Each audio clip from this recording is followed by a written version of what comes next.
बाळासाहेबांच्या तमाम शिवसैनिकांना तुमच्या ह्या अनिश गाढवेचा, बाळासाहेबांच्या या कडवट शिवसैनिकाचा आणि शिवसेनेच्या प्रवक्त्याचा मानाचा जय महाराष्ट्र. अजूनही शिवसेना एक वादळी आपल्या हक्काच्या माध्यमाला सबस्क्राईब करायचं राहून गेलं असेल तर शिवसैनिकांनो सर्वांना कळकळीची विनंती, आता ताबडतोब शिवसेना एक वादळ लाखोंच्या संख्येने सबस्क्राईब जरूर करावं. काल देवेंद्र फडणवीस, एकनाथ शिंदे आणि अजित पवार या तिघाडीचा एक व्हिडिओ माझ्या पाहण्यामध्ये आला. कुठल्या तरी प्रेस कॉन्फरन्सच्या दरम्यानचा हा व्हिडिओ असावा. मला वाटतं ज्या दिवशी निकाल लागत होते त्याच संध्याकाळच्या प्रेस कॉन्फरन्सच्या त्या व्हिडिओचा हा एक भाग असावा. एका बाजूला अजित पवार बसलेत, एका बाजूला देवेंद्र फडणवीस आणि आठवले बसलेले आहेत आणि मध्ये एकनाथ शिंदे बसलेले आहेत. एकनाथ शिंदे या व्हिडिओमध्ये म्हणतायत या निकालाने स्पष्ट केलेलं आहे आणि अजित पवारांकडे हात करून त्यांचा विनोद उडवत ते म्हणाले, काय तुमच्या पक्षाचं नाव बरं, काय चिन्ह, घड्याळ वगैरे. मला खरं तर नवल वाटत होतं कशा प्रकारे महाराष्ट्राच्या जनतेसमोर खुल्यामध्ये हा राजमान्यता मिळवलेला विजय साजरा करताना, हा राजमान्यता, कारण आता राजमान्यताच म्हणावी लागेल, ज्या प्रकारे जनतेची मतं आहेत हे दाखवण्याचा प्रयत्न केलेला आहे. साऱ्या ईव्हीएमच्या यशाला, हा सारा ईव्हीएमचा खेळ, या ईव्हीएमच्या यशाला कशा प्रकारे राजमान्यता मिळालेली आहे आणि कशा प्रकारे हा जनतेचा कौल आहे, कशा प्रकारे ते घड्याळ आता तुमचं आहे हे जनतेने सिद्ध केलेलं आहे हे दाखवण्याचा, भासवण्याचा एक प्रयत्न झाला.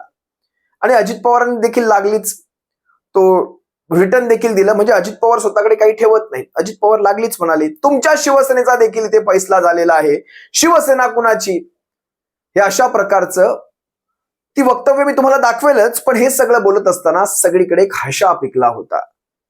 मला का कुणास ठाऊक हा सारा हशा, मी वारंवार ज्यावेळेस हे अशा प्रकारचे हसे पाहतो मला ती कौरवांची सभा आठवते, ज्यावेळेस हे पांडव सारं काही हसत होते आणि जिथे द्रौपदी सुद्धा दाववर यांनी लावली होती.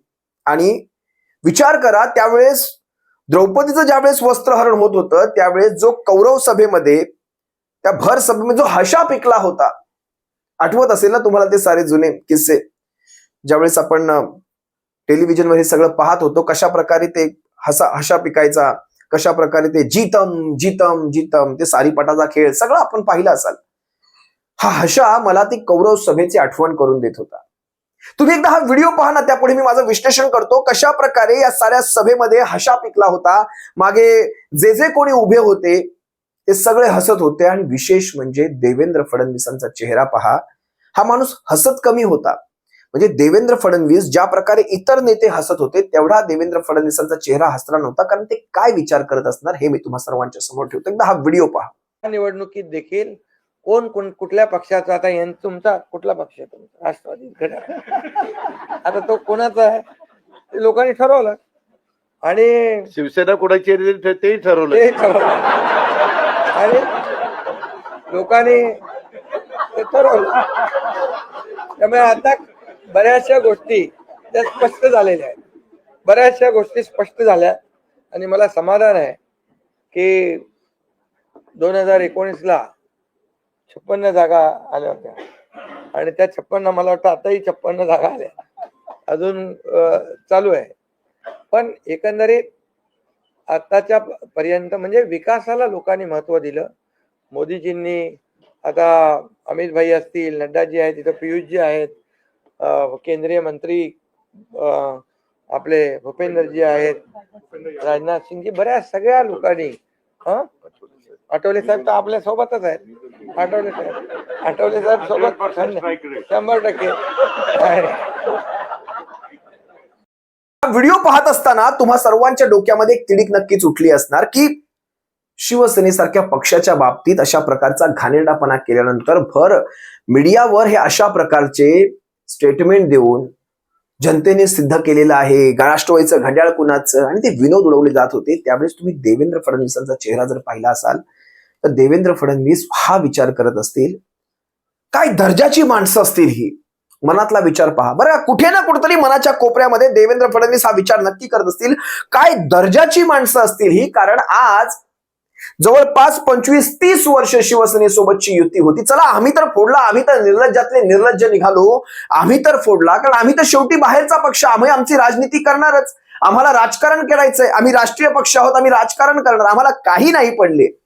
आज ही सुरी आम्ही दुसऱ्याच्या मानेवर ठेवली, हीच सुरी आम्ही तुमच्याही मानेवर भविष्यामध्ये ठेवू, हे काही वेगळं सांगायची इथे गरज नाही.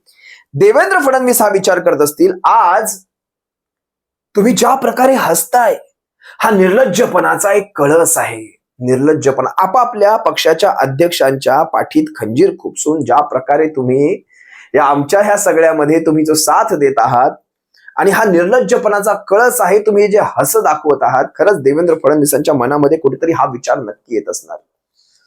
कारण बघा ना, शरद पवार साहेबांचा राष्ट्रवादी काँग्रेस पक्ष, ज्या माणसाने त्या पक्षाची स्थापना केली, ज्या माणसाचं ते चिन्ह, आज ते पक्षाचं चिन्ह कुणाचं झालं? अजित पवारांचं. राजमान्यता दिली. आता हे ईव्हीएमचे सगळे घोळ, पण दाखवणार काय? जनतेचं बहुमत. जनतेचं बहुमत. अजित पवारांची राष्ट्रवादी झाली. शरद पवार पाहत बसलेत. म्हणजे विचार करा, हे जर केंद्रातल्या सत्ता संस्था म्हणजे ईडी, इन्कम टॅक्स, सीबीआय या सगळ्या, किंवा तुमचं इलेक्शन कमिशन ऑफ इंडिया, किंवा तुमची राज्यपाल पदाची ती काही जी काही आहे ना, लवाद वगैरे काहीतरी म्हटलं जातं गोंडस नावामध्ये, न्याय व्यवस्था सगळ्या झुकल्या वाकल्या, सगळं ह्या सगळ्यांच्या जीवावर आज सांगा केंद्रामध्ये सत्ता नसती, हे सगळं झालं असतं? एवढा वर्ष, 70 वर्षांचा काळ पाहिला काँग्रेसचा.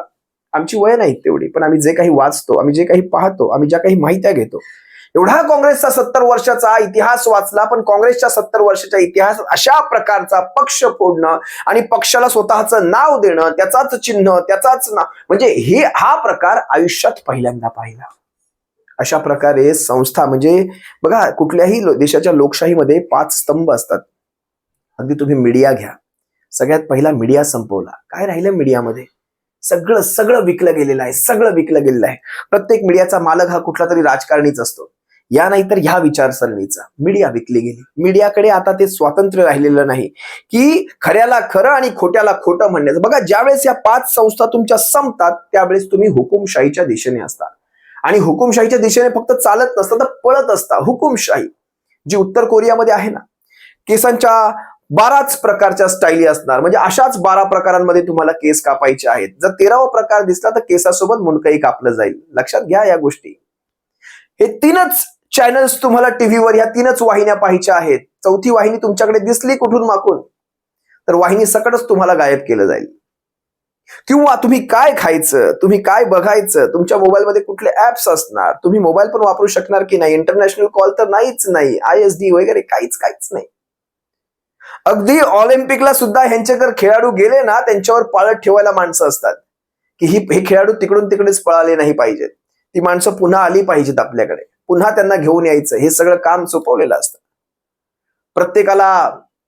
प्रत्येकाला एक विशिष्ट वेळ सांगितलेली असते. एवढ्याच वेळेत तुम्ही तुमच्या घराच्या लाईट्स तुमच्या ऑन दिसल्या पाहिजेत, नाहीतर ह्याच्यापेक्षा जास्त तुमच्या लाईट्स ऑन दिसल्या, संपवलं. संध्याकाळी या वेळेनंतर सगळ्यांच्या घराच्या लाईट्स बंद झाल्या पाहिजेत. हे सगळं असतं हुकुमशहा.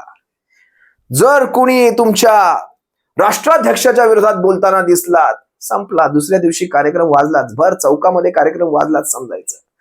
मतदान देखील असतं बरं का. मी उत्तर कोरियाचं नाव वाचलं, people democratic of north Korea असं काहीतरी नाव आहे त्याचं. डेमोक्रेटिक, लोकशाही, म्हणजे बघा, मजाक तुम्हाला ऐकायचं ना, आता पूर्णच ऐका बघ. लोकशाही प्रत्येकाने मतदानाला जायचंय बरं का. 100% मतदान होतं इथे. 99 पूर्णांक काहीतरी 99च्या पुढे जाऊन हे मतदान होतं. 100% मतदान होतं या देशामध्ये. पण अपोजिशनला पार्टीच नसते, एकच उमेदवार. बरं, मत सुद्धा देताना तुम्हाला दाखवून मत टाकायचंय. मत सुद्धा तुम्हाला दाखवून टाकायचंय. ह्या मतदानाला अर्थ आहे? विचार करा. बरं, तिथे सुद्धा बॅलेटवर मतदान आहे बरं का, ईव्हीएम वगैरे नाही.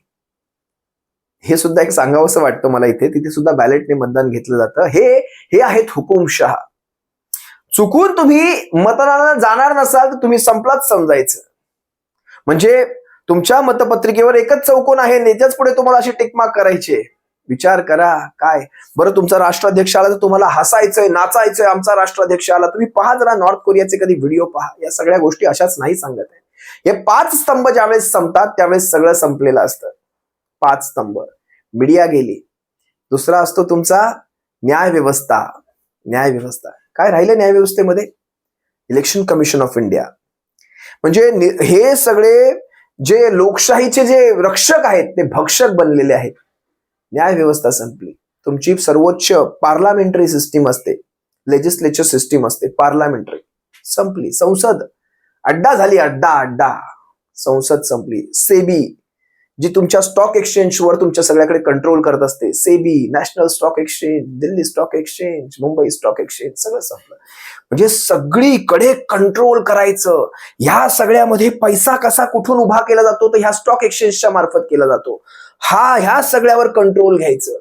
आज अमेरिकेच्या फेडरल ब्युरो ऑफ इन्व्हेस्टिगेशनने, FBI ने तुमच्यावर, ह्यांच्या एका मित्रावर ते आळ घातले, तरी देखील त्याची चौकशी नाही. तो भाषण ठोकतोय, उदयपूर जयपूरमध्ये कुठेतरी भाषण ठोकतोय.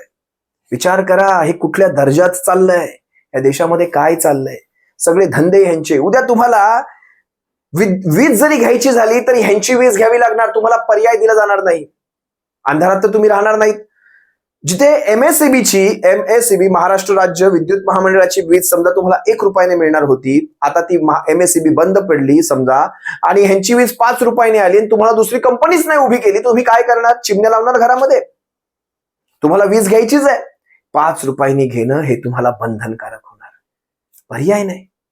जसं जिओच्या सिम कार्डचं तुम्हाला चांगलंच आठवत असेल, सुरुवातीचे 5 महिने, 6 महिने, 7 महिने मला वाटतं काहीतरी मोफत वाटलं. त्यानंतर ज्यावेळेस तुमचे नंबर सगळ्यांकडे पोहोचले, नातेवाईकांमध्ये, सगळ्या मित्रमंडळींमध्ये 5-6 महिने लागतात नंबर कुठलाही पोहोचायला. 5-6 महिने तुमचा नंबर पोहोचेपर्यंत अनलिमिटेड डेटा फुकट देऊन टाकला. नंबर पोहोचले, आता लावला चार्ज. आता काय तुम्ही नंबर बदलत नसता.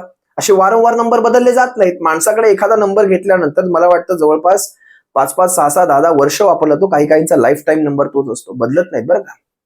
हे असं असतं. कशा प्रकारे बिझनेस, त्यांचे बिझनेस माइंड बघा, कशा प्रकारे तुम्हाला आत ओढायचं. एकदा का आत आले त्या वाघाच्या गुहेत, का गुहेचा दरवाजा बंद, बाहेर जाण्याचे रस्ते नसतात. हे असं वातावरण आहे. आज हा सगळा प्रकार पाहत असताना, महाराष्ट्राचा हा सगळा घाणेरडा झालेला चिखल पाहत असताना मला देवेंद्र फडणवीसाची कुठतरी त्याचं कौतुक करावं असं वाटतं. तुम्हाला नवल वाटेल, हे आजच्या क्षणाला हा कौतुक कसला करतोय बाबा? कौतुक या गोष्टीचं, कारण हा पक्षाशी एकनिष्ठ आहे, याच्या पक्षाशी. आणि ह्याच्या बाजूला बसवलेले मोहरे हे कशा प्रकारे विकले गेलेले मोहरे बसलेले असतात पहा ना. हा एकनिष्ठ आहे बरं का याच्या पक्षाशी. या बाबतीत याचं कौतुक करावं लागेल. आणि शत्रूचं कौतुक करणं हे तितकंच गरजेचं देखील आहे.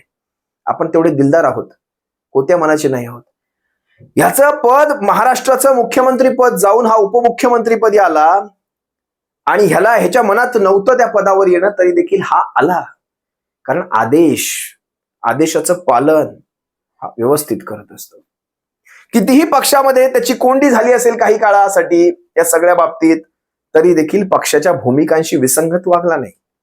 याला म्हणतात एकनिष्ठ राहणं. आता आमचे राजीनामे असे खिशात बसायचे, आम्ही साहेब आमचं मरण होतंय, मांडीला मांडी आणि कशाला काय लावून आम्ही बसू शकत नाही साहेब, आणि नंतर पलट्या, टांगा पलट्या, यांचे घोडे फरार. असं काही का असे ना, पण हा सारा प्रकार ज्यावेळेस आपण पाहतो, आपण याला राजमान्यता देत असतो. आज 1500 रुपयांनी आपली तोंड दाभनाने शिवलेली आहेत. काही का असेना शिवसैनिकांनो, मला तुम्हाला पुन्हा एकदा सांगायचंय, शिवसेनेला मरण नाहीये. तुम्ही कुठेही खचून जाऊ नका. शिवसेना वाढते, फोफावते. आता शिवसेनेला कार्यक्रम मिळत आहेत. वेगवेगळे कार्यक्रम घेऊन शिवसेना महाराष्ट्राच्या कानाकोपऱ्यापर्यंत जाते, गावोगावापर्यंत जाणार आहे. अगदी गाव तिथे शाखा, वाडी तिथे शाखा, वस्ती तिथे शाखा, वस्ती तिथे शिवसैनिक, घर तिथे शिवसैनिक, उमरा तिथे शिवसैनिक. अशा प्रकारचे कार्यक्रम घेऊन शिवसेना संघटनात्मक महाराष्ट्राच्या कानाकोपऱ्यापर्यंत जाऊन शिवसेना मजबूत. तुमच्या माझ्यासारखे शिवसैनिक जोपर्यंत या शिवसेनेमध्ये आहेत, शिवसेनेला मरण नाहीये, तुम्ही लक्षात ठेवायचं. असो, तुर्तास मी तुम्हा सर्वांची रजा घेतोय. जास्त काही या विषयावर बोलत नाही. तुम्ही सर्वजण याला, अगदी तुम्हा सर्वांना सगळं चांगलं माहिती आहे. जे काही घडेल महाराष्ट्रामध्ये ते तुम्हा सर्वांच्या समोर घेऊन येत जाईल. तुम्हा सर्वांची रजा घेतो. सप्रेम जय महाराष्ट्र. बाळासाहेबांच्या शिवसैनिक. काळजी घ्या. जय महाराष्ट्र.